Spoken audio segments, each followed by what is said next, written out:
sua Bíblia em Romanos 12, versículo 1 e 2. Romanos 12, versículo 1 e versículo 2.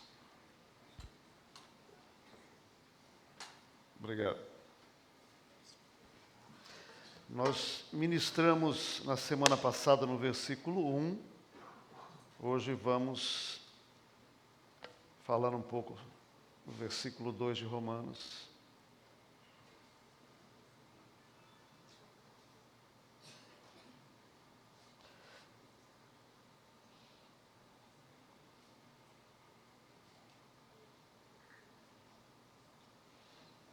Rogo-vos, pois, irmãos, pelas compaixões de Deus, pelas misericórdias, que apresentei os vossos corpos em sacrifício vivo, santo e agradável a Deus, que é o vosso culto racional, e não vos conformeis com este século, mas transformai-vos pela renovação da vossa mente, para que experimenteis qual seja a agradável, boa e perfeita vontade de Deus. Até aí. Vamos orar. Pedimos ao Senhor a compreensão da palavra, que ela venha de encontro às verdadeiras necessidades do nosso coração, inclusive daquelas que nós não temos consciência, e que ao entrarmos em contato com a Tua palavra, percebamos que ela vem ao encontro dos anseios mais profundos no nosso coração. Em nome de Jesus. Amém. Eu quero dizer para você que o servo de Deus, ele é uma pessoa cheia de misericórdia. Tem compaixão.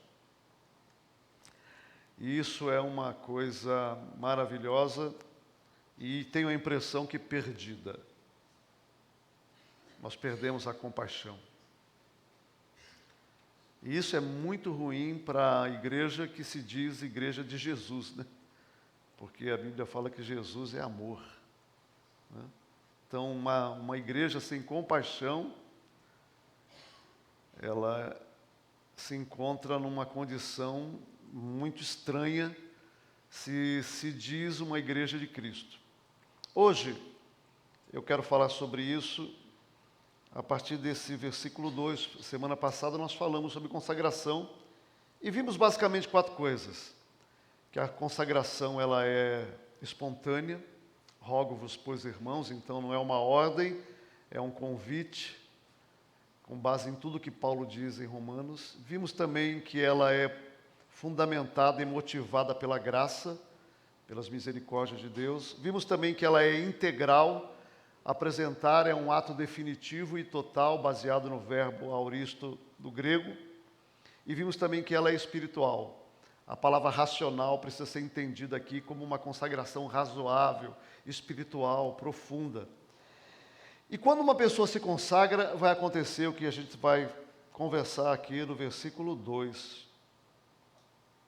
Pessoas consagradas, elas vão se relacionar com esse mundo de uma maneira correta.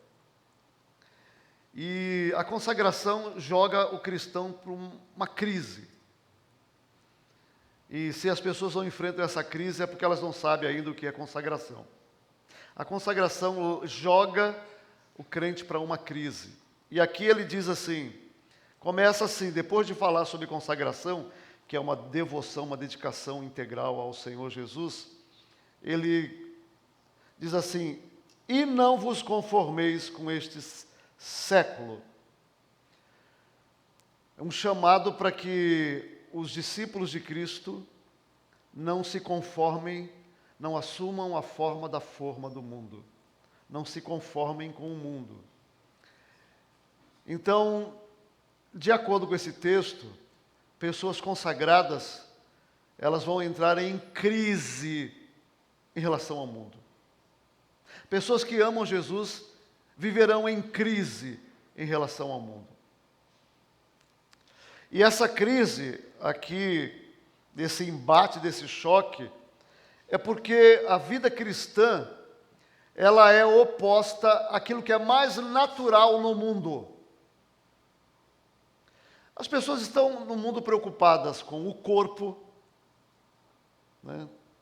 Estão preocupadas com dinheiro, estão preocupadas com posição, estão preocupadas com prazer, estão preocupadas com a satisfação dos seus desejos, são egocêntricas, o olhar para o outro é eventual, é ocasional, nós não vivemos numa comunidade solidária, não vivemos numa comunidade de compaixão.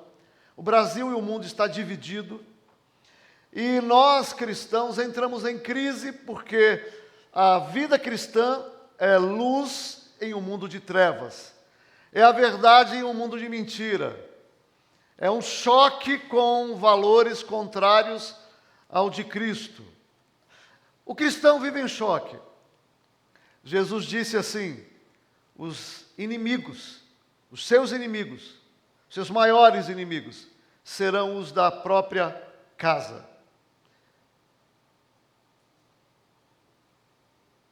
Isso é terrível, você não acha? Você não acha que é terrível a Bíblia falar que o inimigo do cristão os inimigos serão os da própria casa? Que o mundo entra em choque quando alguém diz que está seguindo a Jesus. E não é impressionante para você que Jesus viveu uma vida de amor, que não teve crime, que foi perfeito, porque ninguém que pisou os pés no solo deste mundo é perfeito. Ninguém, a não ser Jesus. E ele foi crucificado por nós. Esse é um mundo estranho. Esse é um mundo que mata gente amorosa, gente boa, gente justa. Esse é o mundo que nós vivemos. E você que se converteu e entregou a sua vida a Jesus, você que é uma pessoa que agora se tornou discípulo de Cristo, você tem que viver em choque com este mundo. Uma frase de C.S. Lewis, ele diz o seguinte: nenhum homem sabe realmente o quanto é mal até se esforçar para ser bom. Ninguém sabe o quanto é mal até que luta para ser bom. C.S. Lewis disse isso. Ninguém sabe o choque da vida cristã com o mundo até que se consagra. Enquanto você estiver vivendo uma vida mediana, sem compromisso com Deus, enquanto você é um frequentador de uma igreja, você não vai entender o que significa a vida de embate do discípulo com este mundo. E é interessante porque é uma ambiguidade a luta que nós vivemos, um conflito, uma contradição. Aí você fala assim, mas por que é uma contradição, pastor? Bom, a Bíblia diz que o mundo se caracteriza por desejo da carne, orgulho, soberba, está lá em 1 João 2,15. Ela diz que o Deus deste mundo é o diabo, 1 João 5,19. E em 2 Coríntios 4,4 diz que ele é o Deus desse século, obrigado. E então a Bíblia vai falando que esse mundo, o mundo ao qual a Bíblia se refere, não é um mundo criação, natureza, mas é esse sistema organizado contra Deus. O mundo é um sistema organizado contra Deus. E se é contra Deus, não se engane, será contra o ser humano. Se o mundo está organizado contra Deus, você pode ter certeza, ele será contra o ser humano.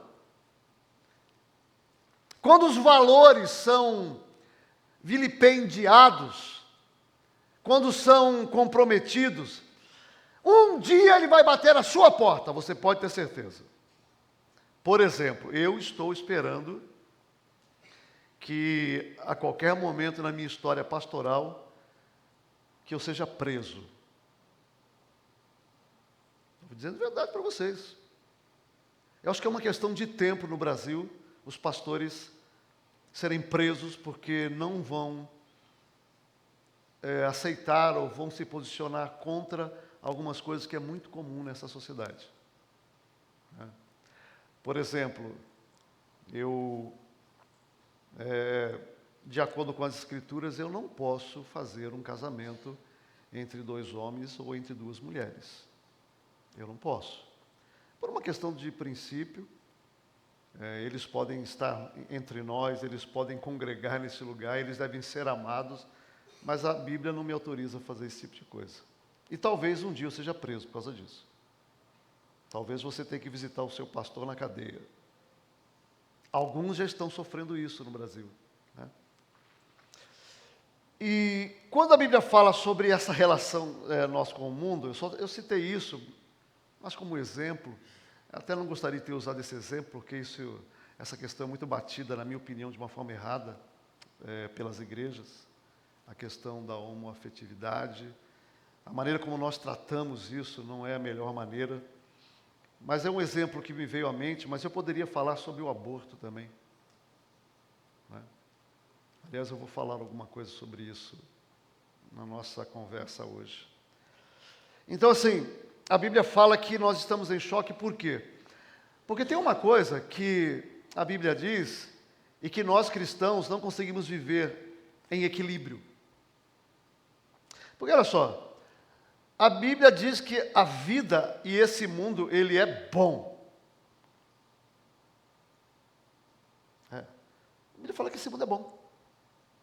Que esse mundo foi feito por Deus, ele tem prazeres, alegrias, tem uma série de coisas que nós fazemos que são boas. E o escritor de Eclesiastes, ele vai dizer para a gente, olha, viva a sua vida com a mulher da sua mocidade, ame, seja amado, dedique-se ao seu trabalho, coma e beba, desfrute da vida, e não tenha problema de consciência em comer bem, em morar bem, em se divertir.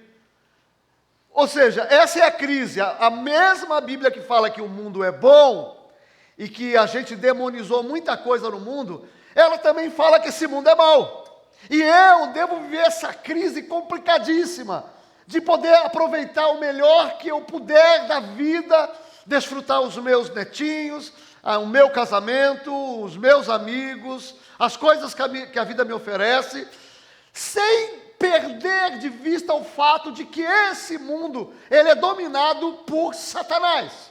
E não sou eu quem diz isso, as Escrituras. E que esse sistema, o mundo é organizado contra Deus, não a favor de Deus, por isso também não a favor do homem. E o cristão, ele percebe essa crise. Ele vive essa crise, essa luta. E ele vai se angustiar neste mundo, porque este mundo, ele é contrário aos valores de Deus. Ele é contrário. E se você é um cristão, você vai entrar em crise nesse mundo. Pessoas consagradas não se conformam, vivem, desfrutam do mundo, são felizes, não demonizam as coisas. Eu estava falando hoje que esse mundo foi criado por Deus, mas parece que a religião entregou parte dele para o demônio. A religião entregou parte do mundo para o demônio. Porque os religiosos, eles têm uma cartilha de negativas e de coisas que você não pode fazer. E aí eles foram tirando, né? No passado, nós não podíamos assistir televisão. Derrubei uma palheta aqui, depois está ali no chão. Não podíamos assistir televisão, não podíamos jogar bola, não podíamos assistir essas coisas domingo. Se você estiver assistindo futebol, o Coringão jogando, o melhor time do Brasil. Agora passei até mal. E Jesus voltar, você vai para o inferno, né? Assistindo o Coringão, você tem uma vantagem, né? Deus ama aqueles que vivem em tribulação. Então, Ele vai olhar para você com misericórdia. Foram tirando tudo de nós. Hoje a nossa comunidade faz uma festa, deixa eu usar a palavra certa, né? Junina. É junina? Caipira. Mas junina é referente a junho, né? Tá, então não está errado. Mas é caipira. Tem um monte de gente que fica angustiada com esse negócio, porque a igreja está imitando o mundo. Eu quero dizer para você que A igreja não está imitando nada, é o diabo que está imitando a igreja, porque a festa foi feita lá, em Israel, que começou as festas, as celebrações, as danças de roda, e o diabo está imitando. Nós temos problema com essas coisas, ficamos aí, não pode, aí o que acontece? O diabo foi tirando tudo da igreja, aí nós ficamos com um puxadinho aqui, bem apertadinho, não pode fazer nada. Não pode beber, não pode comer, entendeu? Aí tudo é proibido, não pode. Essa é a igreja, aí o mundo vê você lá, naquele cantinho, acanhar, e fala assim, nossa, esse negócio deve ser muito ruim. Esse povo é um povo aprisionado, escravo. Meu irmão, eu sou a pessoa mais feliz desse mundo. A minha vida com Cristo é uma vida maravilhosa. Apesar da minha luta, do meu conflito, da minha dor, da minha angústia com este mundo, porque não dá para viver plenamente feliz neste mundo por causa dos problemas dele, né? Não dá. O mundo é complicado. Então, assim, crise. Mas além de crise, esse texto vai dizer que a nossa relação com o mundo é uma relação de reflexão. Porque vejam o que ele diz. Não vos conformeis, não assuma a forma da forma do mundo, mas transformai-vos pela renovação da nossa mente. Então, a posição da igreja é uma posição de reflexão crítica. De pensar, de não se conformar, mas ser renovado pela mente, de refletir, de olhar para o mundo de uma maneira única, singular, porque é interessante, nós não aprendemos a ler o texto bíblico no seu contexto, porque é interessante, capítulo 12, ele diz assim, não vos conformeis com este mundo. Mas o capítulo 11 termina de uma maneira interessante. Eu quero convidar você para olhar aí o capítulo 11, versículo 36, um pouquinho antes desse texto. Olha o que Paulo diz e como ele termina aquela sessão sobre graça, sobre o pecado, sobre a morte de Cristo, salvação, enfim, desde o capítulo 1 ao capítulo 11. Mas ele termina assim, versículo 36. Porque dele, por meio dele e para ele são todas as coisas. Eu vou dizer um negócio para você. Não tem nada e ninguém neste mundo que não pertença a Deus. Nada. Ele criou todas as coisas, foi criado para Ele. O mundo pertence ao Senhor. Então, esse mundo que pertence ao Senhor, eu devo me relacionar com Ele com muito cuidado. Por quê? Porque aquele que discorda de mim pertence ao Senhor, seja ele bom ou mau. E de uma maneira misteriosa, que a gente não entende muito bem,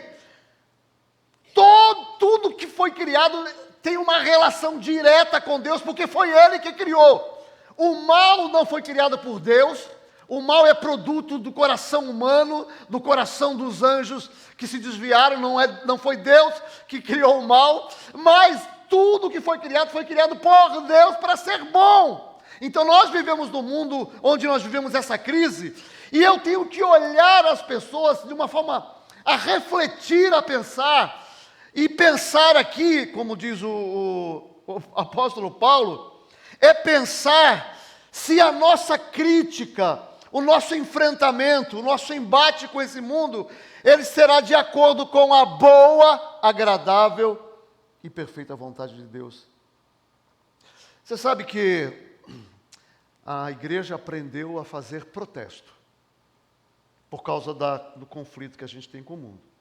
Então o pessoal diz, a igreja tem que ter uma voz profética. Profética em que sentido? Profética para revelar e proclamar à sociedade as coisas que a sociedade faz que não está de acordo com a vontade de Deus. Bom, eu acho que a gente tem um papel de nos posicionarmos em relação a isso, mas a gente tem que tomar muito cuidado com esse negócio. Eu vou dizer para você por quê. O Império Romano, segundo Hernandes Dias Lopes, tinha 100 milhões de pessoas, segundo Hernandes Dias Lopes. E, segundo ele, no livro de Romanos, segundo ele, 60 milhões eram escravos. Você entendeu o que eu disse? 60% da população escrava. Ora, essa era a injustiça mais flagrante na sociedade romana, onde a igreja teve o seu berço, onde ela se desenvolveu. Então você fala assim, se a igreja tem uma voz profética, o Novo Testamento deve estar repleta de passagens falando contra a escravidão, já que isso é contra o princípio da criação, quando ele diz que homem e mulher foram criados à semelhança de Deus. Então você escravizar um ser humano, submeter um ser humano a uma outra pessoa para servi-lo de uma forma incondicional, como um escravo, sendo alguém que recebe ordens, que não tem escolha, que é aprisionado na sua mais legítima prerrogativa de tomar decisão. Então a Bíblia devia estar cheia de palavras e protestos contra isso. Me fala um versículo na Bíblia onde as Escrituras falam sobre escravidão. Não tem. Não tem. Diretamente não tem. Você tem Filemão, que Paulo escreve para um senhor de escravos, a respeito de um escravo que ele levou a Jesus na cadeia, e aí ele pede, encarecidamente, trate ele como irmão. Mais nada. Então, assim, essa política de ficar levantando bandeira, acusando e berrando contra as mazelas da sociedade, não é bem isso que nós encontramos nas Escrituras. Você quer ver um outro exemplo? A homossexualidade no Império Romano. A homossexualidade no Império Romano era machista. Sabe por quê? Porque um romano podia ter relação sexual com um outro homem, sendo ele ativo, mas nunca passivo. Um romano, isso era vergonha, era humilhação. Então ele tinha um escravo, e esse escravo ele então usava para os seus prazeres. Extremamente machista. Ele não, mas ele pode ter escravos para servi-lo.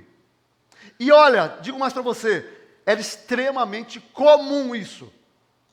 Eles usavam a expressão paje. Então, a maioria dos homens tinha a sua família, a sua esposa, mas tinha um paje que lhe servia sexualmente. Você não encontra nas Escrituras exortações e palavras em relação a esse comportamento comum. Aliás, você sabe que os temas importantes na Bíblia eles são repetidos inúmeras vezes, né? Os temas importantes. Você tem 4 textos sobre homossexualidade na Bíblia, e o mais desenvolvido é Romanos, capítulo 2, ou 1 ou 2. Os outros fazem menção. 3 textos. Agora, se você quiser olhar, por exemplo, outros pecados, a Bíblia fala sobre a avareza diretamente 8 vezes. Avareza. Sabe o que é avareza? Gente que tem amor ao dinheiro, né? Gente que tem zíper no bolso, gente que não se preocupa com o pobre, gente que é mesquinha, que não sabe o que é ajudar as pessoas. Avareza, 8 vezes. Mentira, 11 vezes. Amargura, 5 vezes. Ira, 41 vezes. Cobiça, 5 vezes. Mas o que é legal é assim, ó, esses temas estão aí dispostos dessa maneira. Mas é interessante, porque quando a Bíblia fala sobre avareza, os temas relacionados à avareza, olha só, temas relacionados à avareza, riqueza e pobreza, aparecem esses temas discutidos 90 vezes no Novo Testamento. 90 vezes. Generosidade e caridade, 50 vezes. Então, 90 mais 50 dá 140. Então, temas relacionados à avareza, 150 vezes. Você não tem essa discussão em relação à homossexualidade nas Escrituras. Você não tem. Pontualmente, tem textos, e aí você não tem essa discussão sobre esses pecados. Até porque eu acho que as Escrituras sabem que os nossos pecados, eles têm alguns pecados que a gente não classifica como capitais, nós chamamos de pecados veniais, que são muito pior do que alguns pecados que a igreja classifica como pecado. E eu não estou aqui dizendo, meus irmãos, ó, presta atenção, hein?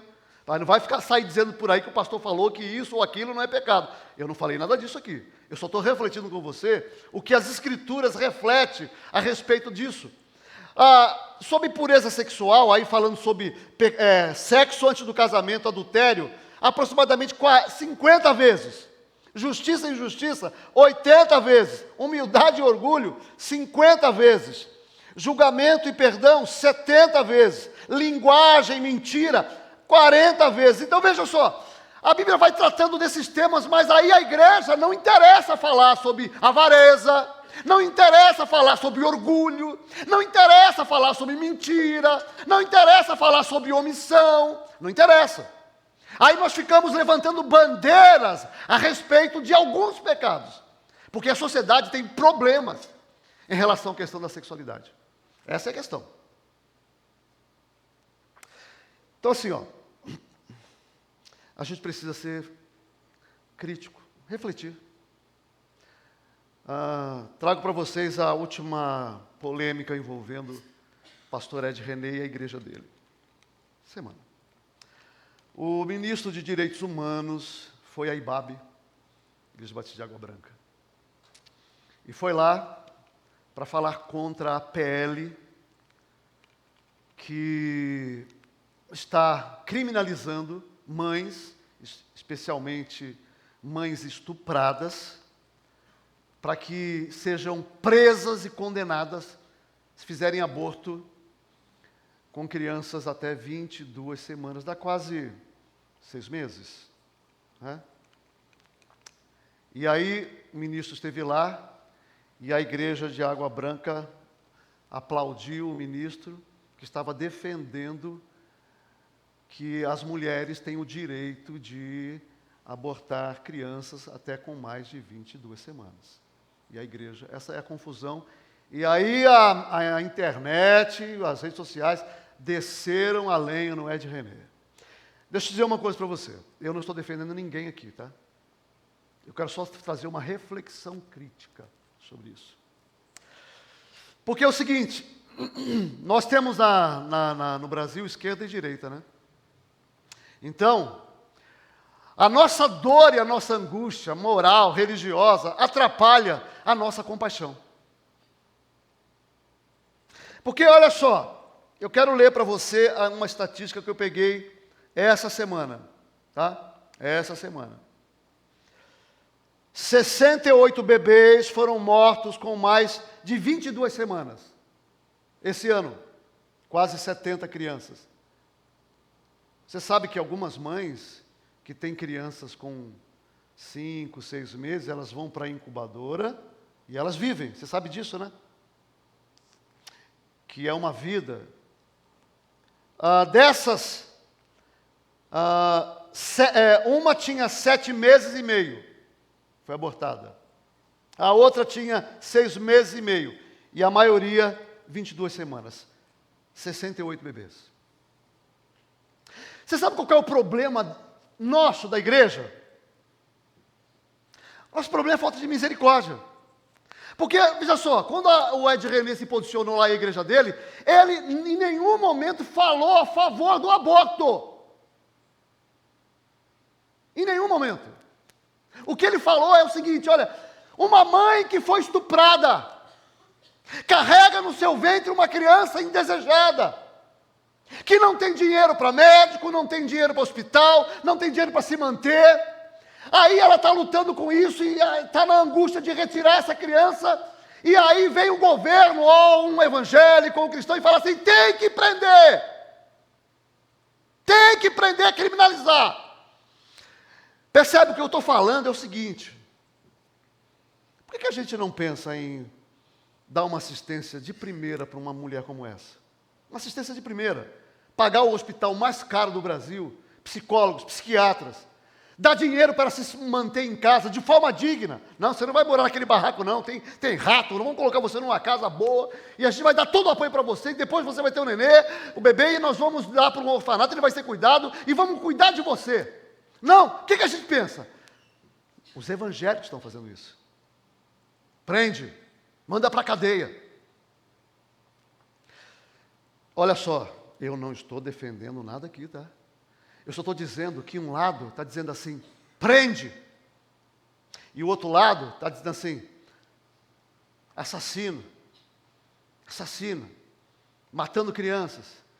E aí um lado não vê que existe uma vida ali, que só Deus tem autoridade sobre ela.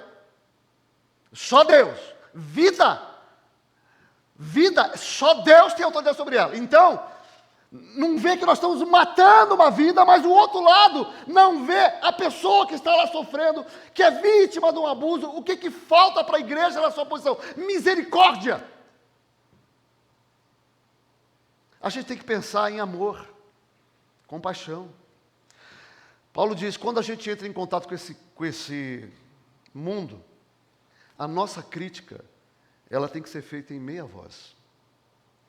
Então, olha o que eu estou dizendo para você. Pastor, a gente não tem que ser crítico? Tem. Meia voz. A gente vai para onde a gente puder ir com amor, defendendo o que a gente pensa. A gente pode, inclusive, fazer protesto, mobilização, meia voz. Não condenando ninguém, defendendo o que a gente pensa, não xingando ninguém, não confrontando ninguém, não fazendo o que hoje a direita evangélica faz no Brasil. Apontando o dedo na cara de todo mundo, chamando todo mundo de ladrão, entendeu? Isso não. Então, a Bíblia fala, a igreja precisa ter compaixão. Sabe por quê? Porque as Escrituras dizem que todo mundo pertence a Deus. Você sabe a quem pertence? O Lula, a Deus. Bolsonaro, a Deus. Joseph Mengele, a Deus. Hitler, a Deus. Ele é o Criador. Agora, eles fazem o que Deus quer? Não. Mas quando eu me relaciono com qualquer pessoa na sociedade, a Bíblia diz, tudo foi criado por Ele, para Ele, porque é dele. Então eu tenho que tomar cuidado, porque não tem mais para o cristianismo profano e sagrado. Isso não existe mais. Tudo é santo.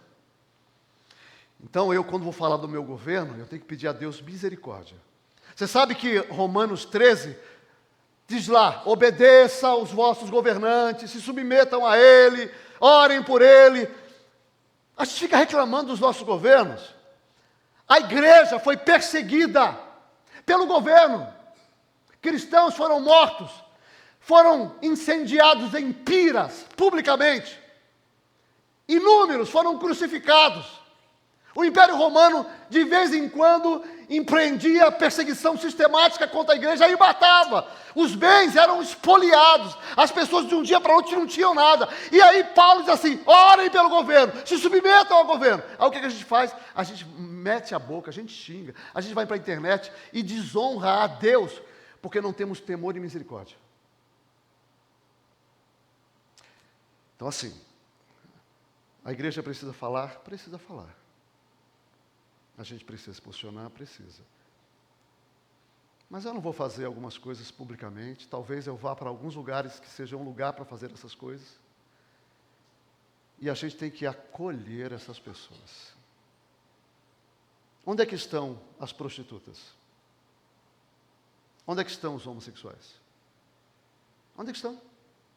Onde é que estão os bandidos? Onde é que eles estão? Eles deveriam estar aqui. Eles deveriam estar aqui. Mas o problema é que nós perdemos a noção de que o mundo pertence a Deus.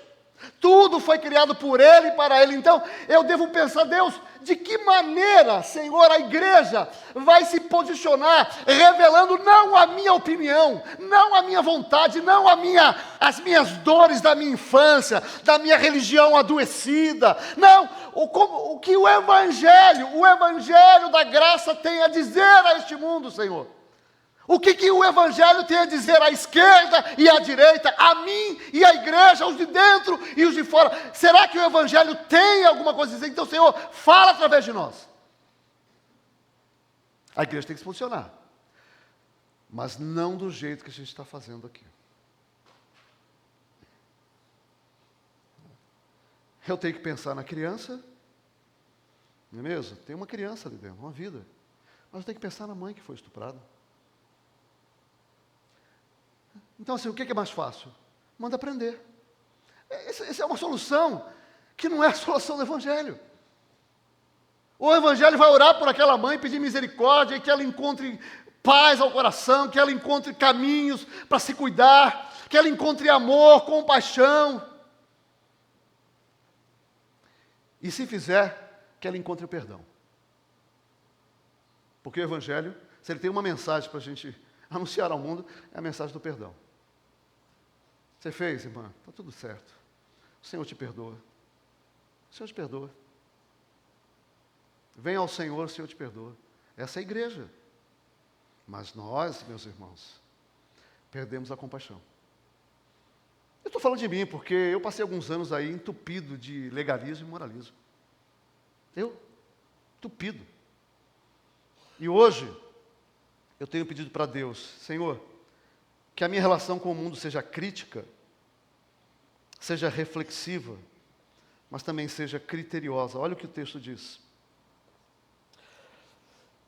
Para que experimenteis. Essa palavra experimentar aqui é uma palavra que deriva da palavra grega dokimion, que significa o seguinte: testar o que é falso e verdadeiro. Experimentar é ser criterioso a respeito daquilo que eu vou falar. Se eu não sei como falar, é melhor ficar calado. Veja só, nós temos uma voz no mundo, mas essa voz tem que ser a voz do amor e não da espada. Se a gente não sabe o que falar, é melhor ficar calado. Porque Paulo diz assim, experimente, seja criterioso. Mas critério com o quê? Ele diz assim, a boa, perfeita e agradável vontade de Deus. Olha, a boa, agradável e perfeita vontade de Deus nem sempre é boa, agradável e perfeita para mim, porque não é a minha vontade, é a vontade de Deus. Mas eu sou criterioso para pensar, Senhor, diante disso, o que eu tenho que fazer como cristão? Então eu estou dizendo para você de uma possibilidade. Se um casal homoafetivo vier à nossa comunidade, eles serão recebidos, serão amados, porque essa é a nossa função. Se pedirem para eu fazer o casamento, eu vou dizer, olha, eu estou impossibilitado, mas vocês são amados, e quero que vocês se sintam muito bem-vindos aqui. Eu estou impossibilitado por causa da minha consciência com Deus, mas vocês podem encontrar uma outra igreja que consiga fazer isso para vocês, se vocês quiserem. Agora nós, meus irmãos, nós somos... Eu lembro até hoje, a Zenaide trouxe um amigo dela aqui, né, Zenaide? E aquele dia eu preguei de uma maneira estúpida. Tomei uma bronca da Zenaide, né? É verdade, estúpida. Minha irmã, como eu me arrependo? Você não tem ideia. Como eu me arrependo? Como eu me arrependo de não ter compaixão por essas pessoas. Porque a igreja, ela vai falar o que é certo e o que é errado, meus irmãos. Existe um lugar, um ambiente, um momento para você chamar as pessoas e conversarem. Mas a voz de protesto é uma voz que você faz baixinho. A voz que a igreja levanta para gritar a plenos pulmões é a boas novas. Essa é a voz que tem que sair do meu pulmão. E aí eu tenho que gritar, Jesus veio para trazer boas novas. O Evangelho veio para trazer vida. Agora, os meus protestos têm lugar e espaço e momento. Eu nunca vou me calar em relação ao que eu acredito. Nunca. Eu nunca vou vender os meus valores. Nunca. Pelo menos eu peço a Deus que Deus tenha misericórdia da minha vida e que se eu um dia tiver que ser julgado pelo que eu creio, eu não venderei os meus valores. Mas eu peço a Deus que eu seja criterioso para me relacionar com esse mundo. Eu quero terminar deixando uma frase de Karl Barth para você, um dos meus escritores preferidos. Karl Barth. Ele diz assim: se Cristo está em nós, a sociedade, ela não está abandonada por Deus, mesmo com os seus erros. Se Cristo está em nós, não importa o que a sociedade faça. Nós podemos viver numa sociedade de assassinos. O Evangelho Existe para doentes e pessoas que não conhecem a Deus, para pessoas como eu e como você. Inimigos de Deus que foram resgatados pelo sangue do Cordeiro e pela graça de Cristo. Então, você sabe qual que é a minha posição quando Barth diz assim, se Cristo está em nós, a sociedade não está abandonada por Deus? Ele está dizendo que a posição da igreja no mundo é refletir o amor, a vontade, a compaixão e a misericórdia de Jesus. E a justiça também. É isso. O mundo não está abandonado porque Jesus está em nós. Então, eu sugiro para você, se você entendeu o que eu estou dizendo, e eu espero que você não me entenda mal. Se você entendeu o que eu estou dizendo, eu desafio você a orar pela igreja brasileira e orar pelos pastores e orar por mim. Porque nós vivemos num mundo que quando nós batemos no mundo por causa dos seus pecados, uma grande parcela da igreja evangélica bate palmas. Não. No quarto século, a igreja primitiva se tornou a igreja oficial do império. Olha que coisa curiosa. A grande maioria dos convertidos eram pobres e escravos. A igreja fez o seu papel de uma maneira silenciosa, como sal que vai contaminando, que vai transformando, que vai falando a verdade, e aí o bandido é salvo, o moral é salvo, o imoral é salvo, a prostituta é salvo, o político corrupto é salvo, e eles vão sendo salvos, vão chegando ao Evangelho por uma força poderosa, silenciosa, do testemunho pessoal. O cristianismo converteu, levou o império, colocou o Império Romano de joelho, por causa do testemunho dos escravos convertidos, os pobres. Eles estavam nos palácios, eles estavam em todos os lugares, com uma vida honrada, sendo maltratados, espizinhados e glorificando a Jesus Cristo e dando testemunho da verdade, amando os seus senhores e testemunhando do Evangelho da Graça. E o Império Romano se converteu.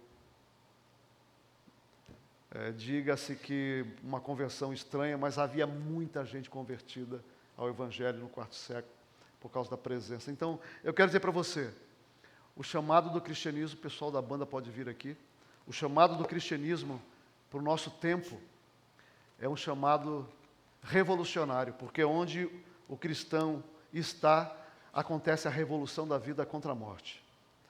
Mas não vai ser por figuras pastorais, como no passado aconteceu. Billy Graham, grandes nomes, aqui no Brasil inclusive, Caio Fábio, que foi um grande nome no Brasil, e outros. Não. A revolução do Evangelho vai acontecer por mim e por você, de forma silenciosa, poderosa, alcançando as pessoas em todos os lugares, se eu e você estivermos refletindo Jesus Cristo, nosso Senhor. E que Deus tenha misericórdia de nós. Vamos orar.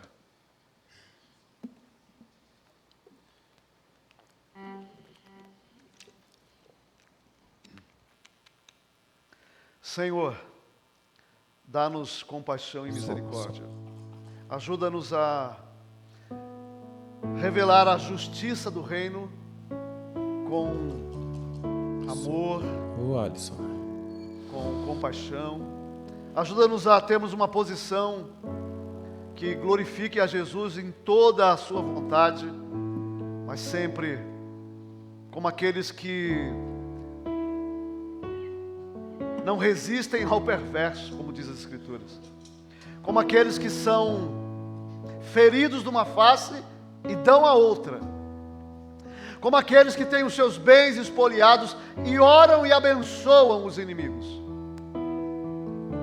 como aqueles que são perseguidos, maltratados, mortos, torturados, e fazem como Estevão diante do seu apedrejamento. Pai, perdoa-lhes, eles não sabem o que fazem. Perdoa, Senhor. Senhor, que a tua igreja tenha um papel poderoso neste momento que a gente vive, neste atual século de perversão, porque os valores do reino de Deus, eles são inegociáveis, mas eles não foram impostos à sociedade como obrigação, eles são a revolução da vida contra a morte, que acontece naqueles que tiveram uma experiência viva com Jesus Cristo, Senhor. Aleluia. Então, Senhor, dá-nos a coragem de termos posições em harmonia com a tua vontade, mesmo que elas firam a nossa consciência, mas dá-nos compaixão para falarmos a verdade de uma maneira que a sociedade continue a ver em nós o reflexo do Cristo.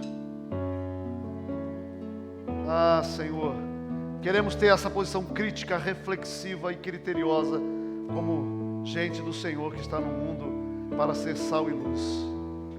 Meu Deus, tem misericórdia de nós. Tem misericórdia de nós e nos leva aos desgarrados, aos oprimidos, aos aprisionados, aos bandidos, às prostitutas, aos imorais, aos perversos, porque o Senhor veio a este mundo para alcançar doentes como nós. Dá-nos a tua graça e a tua misericórdia a cada um aqui, Senhor, em nome de Jesus. Amém. Amém. Vamos adorar ao Senhor. Que Deus nos abençoe, que Deus tenha misericórdia de nós.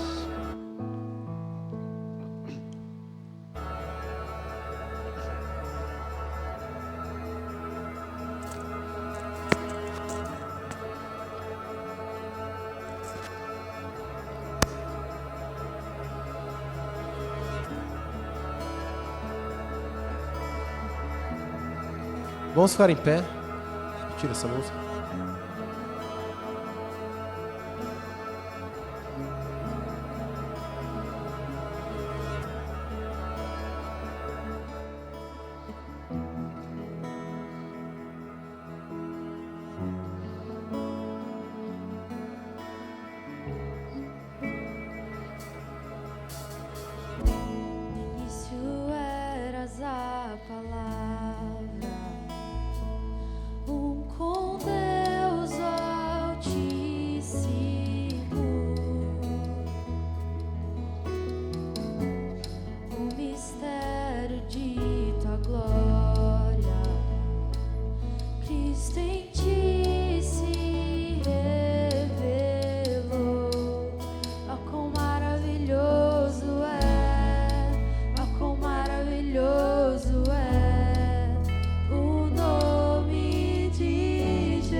Tudo Ele é, ó quão maravilhoso é.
te adora, proclama a tua glória, pois ressuscitaste, vivo estás.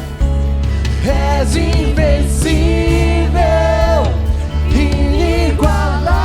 inigualável, hoje pra sempre Reinarás.